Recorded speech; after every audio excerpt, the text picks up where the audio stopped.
Sahabat-sahabat dan saudara-saudariku serta jemaat yang diberkati dan yang dikasihi oleh Tuhan kita Yesus Kristus. Apakah yang bisa menjadi pegangan kita dalam hidup ini?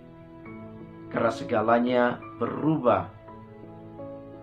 Untuk itu marilah sejenak kita dengan senang hati, dengan sukacita, merelakan waktu untuk merenungkan, mendengar dan mempelajari firman Tuhan.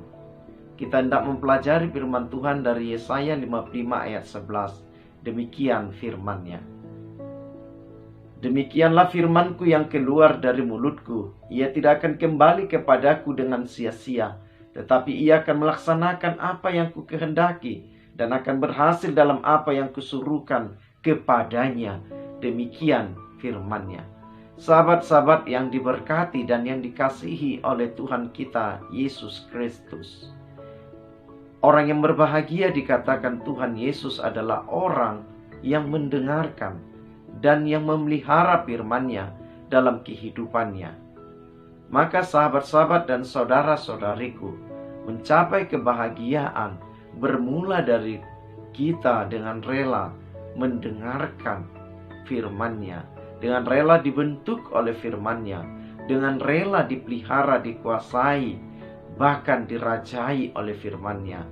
Maka awal dari kebahagiaan adalah merelakan firman Tuhan menjadi meraja di dalam hati, pikiran, tubuh, dan perjalanan kita. Sahabat-sahabat yang diberkati dan dikasihi Tuhan Yesus Kristus, di dalam kehidupan kita sehari-hari, kita telah menyaksikan betapa hebatnya perubahan-perubahan, betapa hebatnya kemajuan-kemajuan yang membawa kita kepada banyak keinginan-keinginan, yang membawa kita kepada banyaknya tuntutan-tuntutan kehidupan. Bahkan juga kita menjadi dibawa ke dalam kecemasan-kecemasan, kekhawatiran-kekhawatiran, karena semuanya seakan-akan tidak ada kepastian, karena dunia ini terus berubah. Untuk itu saudara-saudariku, di dalam kehidupan juga kita mengalami ragam peristiwa-peristiwa yang menyenangkan, bahkan juga yang menyedihkan, bahkan juga yang memberatkan dan yang membawa duka cita. Kita juga terkadang dibawa kepada peristiwa-peristiwa yang kita tidak pernah persiapkan. Demikian juga jemaat Allah, orang Israel. Mereka mengalami peristiwa hebat yang tidak pernah mereka bayangkan. Mereka terbuang sebagai umat pilihan, sebagai bangsa pilihan. Mereka tidak pernah bayangkan bahwa mereka akan mengalami peristiwa yang sungguh amat berat. Mereka dibuang, mereka dijajah, mereka dikalahkan oleh bangsa lain. Padahal mereka meyakini mereka umat pilihan, mereka umat pemenang, mereka adalah orang-orang yang dipelihara Allah. Mengapa mereka mengalami itu?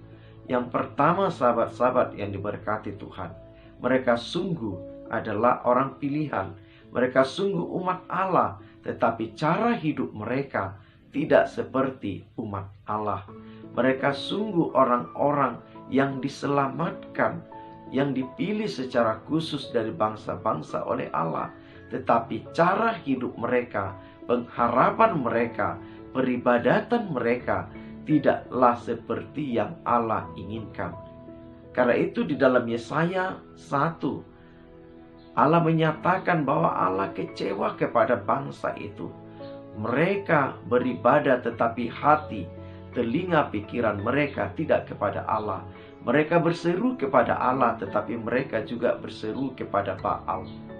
Bangsa itu meragukan kuasa Allah, bahwa Allah lah satu-satunya yang menjadikan langit dan bumi dengan segala isinya melalui firman-Nya, bahwa Allah lah yang sanggup memenangkan, memelihara, menghidupkan mereka dengan firman-Nya. Maka bangsa itu memilih untuk percaya kepada kekuatan-kekuatan dunia ini. Bangsa itu memilih untuk percaya juga kepada ilah-ilah dunia ini. Bangsa itu memilih untuk percaya kepada emas dan perak.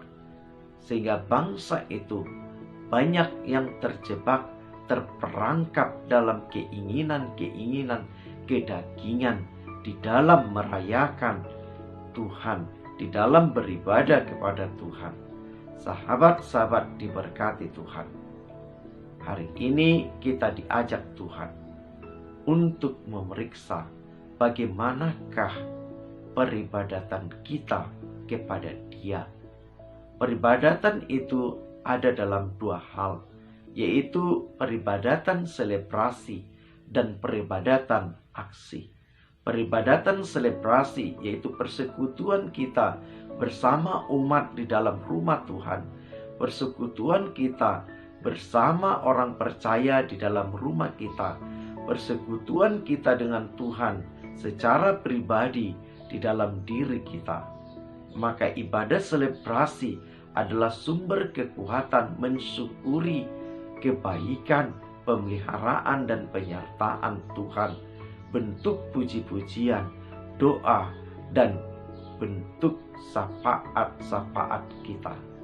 Sementara ibadah aksi adalah ibadah bentuk kerja nyata kita mengaksikan persekutuan itu menjadi perbuatan-perbuatan yang sesuai dengan kehendak Allah. Untuk itu, sahabat-sahabat yang diberkati Tuhan, ibadah, selebrasi, dan aksi tidak bisa dipisahkan, tidak bisa diutamakan. Keduanya adalah satu kesatuan yang tak terpisahkan sebagai tanda kita orang-orang yang mengasihi Allah. Untuk itu, sahabat-sahabat yang diberkati dan yang dikasihi Tuhan, apakah pegangan kita di dalam kehidupan ini? Dikatakan Yesaya, hanya satu yang pasti, yaitu firman Allah. Firman Allah tidak pernah gagal. Firman Allah tidak pernah dibatalkan. Sekali Allah menyatakan, maka firman itu bekerja sampai berhasil. Untuk itu kepada kita sudah dinyatakan firman-Nya bahwa Allah lah yang menjadikan segalanya menjadi baik. Allah lah yang menjadikan segalanya menjadi berhasil. Kita bisa mereka-reka, kita bisa merencanakan, kita bisa merancangkan, tetapi akhirnya Allah lah yang menjadikan segalanya menjadi indah pada waktunya, menjadi baik pada waktunya. Tetapi tugas kita adalah melakukan peribadatan, selebrasi dan aksi, dan kita akan melihat melalui peribadatan itu kuasa Allah bekerja. Sahabat-sahabat yang diberkati Tuhan, mari kita setia mensyukuri kehidupan ini dengan melakukan ibadah selebrasi dan aksi dengan percaya Tuhan membuat segalanya menjadi baik dan indah. Tuhan Yesus memberkati. Amin.